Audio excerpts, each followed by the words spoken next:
अस्सलाम वालेकुम नाजरीन, मेरी आवाज़ के साथ मैं हूं तारिक मसूद बलोच। सलाम कबूल कीजिए नाजरीन।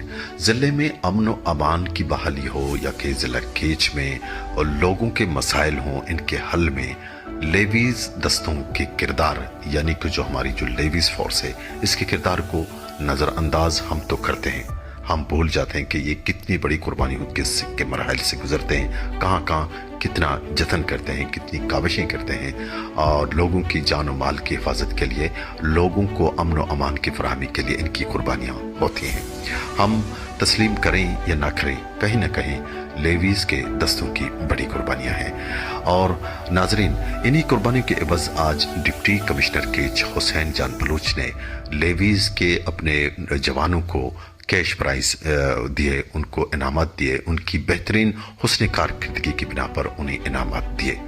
वो इनामत इसलिए नहीं दिए गए कि लेवीज़ दस्तों की हौसला अफजाई, बल्कि उनकी कुर्बानियों के एवज उन्हें इनामत दी। नाजरीन, लेवीज़ ने आलिया इलेक्शन में जो किरदार अदा किया वो काबिल सताइश है। हम तो घरों में आराम से सो रहे थे, लेकिन ये लोग हर पल हर लम्हा अपनी ज़िंदगी को हथेली पर रखकर, अपनी जान हथेली पर रखकर ये इलाके में सरगर्म अमल थे। और जहाँ जहाँ इनकी सरगर्मियाँ थीं वहाँ पल पल उनके सामने मौत नाचती थी, लेकिन ये लोग अपनी फ़राइज़ की बजावरी में डटे रहे। और दूसरा यह है कि यहाँ पर गुज़िश्ता रात एक वाक़या पेश आया था कि एक नौजवान बुलेदालंदूर में उनको उनके कत्ल का वाक़या पेश आया। तो उनके कातिलों का पीछा करते हुए ये मीराबाद तक, थुम्प के इलाके मीराबाद तक यही लेवीज़ फोर्स गई। और मीराबाद में जब उन्होंने कातिलों को धर लिया तो कातिलों ने फायर कर दिया उन पर। तो जवाबन लेवीज़ ने भी जवाबी फायरिंग करके दो जो बंदे थे जो कत्ल में मुलविस थे, दोनों को मार किया है। और इसके साथ साथ मेरे ख्याल से आप पूरे बलूचिस्तान में देखें, ऐसा कोई डिस्ट्रिक्ट नहीं है जहाँ पे लेवी सही तरीके से काम नहीं कर रही है। तो इलेक्शन के दौरान जो रिस्पॉन्सिबिलिटी हमने लेवीज़ को दी थी और उससे वो पूरा होता है। और हम लेवीज़ फोर्स से यही भी एक्सपेक्ट करेंगे कि आइंदा भी वो अपनी तरफ से कार्रवाई अपनी जारी रखेंगे।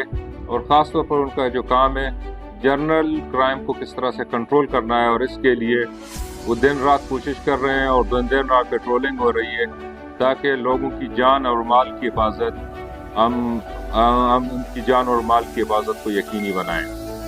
आज का जो हमारा प्रोग्राम था एक छोटा सा सेरेमनी था। तो जब इलेक्शन हो रहे थे फिर उसके बाद हमारा प्रोग्राम था, क्योंकि इलेक्शन की एक्टिविटी की वजह से बहुत सारे हमारे काम थे, इस वजह से हमने यही सोचा कि ये एक्टिविटी हम इलेक्शन के बाद करेंगे। और साथ में आपको याद है तकरीबन ये 4 दिन पहले एक कत्ल हुआ था वहाँ अलंदूर के एरिया में। फिर उसके बाद इनके रिलेटिव्स आए थे मेरे पास और वो यही बता रहे थे कि लेवीज़ की तरफ से कार्रवाई नहीं हो रही है। उनको मैंने यही यकीन दिलाया था कि इंशाल्लाह लेवीज़ की तरफ से कार्रवाई भी होगी और इसके साथ आप लोगों को प्रोग्रेस भी मिलेगा। तो परसों लेवीज़ की टीम को मैंने वहाँ पे, जब मुझे ये इन्फॉर्मेशन मिली थी कि मीराबाद के एरिया में, तहसील तुम के एरिया में वही दहशतगर्द जिन्होंने उस मासूम को जो कत्ल किया था, उस बेस पे उनको कत्ल किया था, वो सिर्फ और सिर्फ उनके दुकान पे गए थे कि आप हमें मुफ्त का तेल देते हैं। भाई क्यों आपको मुफ्त का तेल दें या मुफ्त के पैसे आप लोगों को दे दें। उसके बाद जब उन्होंने इनकार किया था फिर उसके बाद उनको कत्ल करके वहाँ से वो निकल चुके थे।